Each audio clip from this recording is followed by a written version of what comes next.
நண்பர்களே, இந்த வீடியோ பதிவில் உங்களுக்கு முக்கியமாக கொடைக்கானல் பூடுனா இந்த மாதிரி தான் இருக்கணும். ரெண்டாவது புகைப்பூண்டு தான். ரெண்டாவது இது மருத்துவ குணம் அதிகமாக இருக்குது. குழந்தைகளுக்கு கொடுக்குறதுல பெரிய முக்கியத்துவம் கொடுக்கணும். இதில் உணவில் சேர்த்துக்கிட்டால் நல்ல ஒரு பெனிஃபிட் கிடைக்கும்.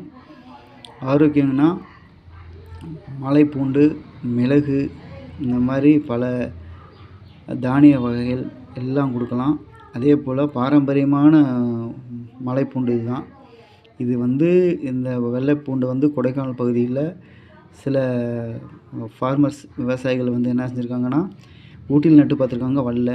அதே மாதிரி ஏற்காடு அங்கெல்லாம் நட்டுருக்காங்க, வரல.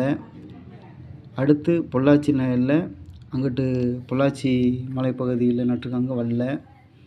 வால்பாறையில் நட்டு பார்த்துருக்காங்க, வரல. இப்போ இந்த மலைப்பூண்டு கொடைக்கானலுக்கு மேல்மலை பகுதியில் விளையக்கூடிய மலைப்பூண்டு. இது இயற்கையிலையும் விளையக்கூடிய இயற்கையிலையும் விளையக்கூடிய இது இருக்குது. அதேமாரி செயற்கை அதிக ரசாயனங்களையும் போட்டு விளைவிக்கிறாங்க. இப்போ இயற்கையில் விளைவிச்சது பல வருடங்களுக்கு முன்பு. இப்போ ரசாயனத்தில் தான் விளைவிக்கிறாங்க. ஆனால் குணமும் மனமும் என்றைக்கும் மாறாமல் இருக்குது. இதுதான் மலைப்பூண்டு.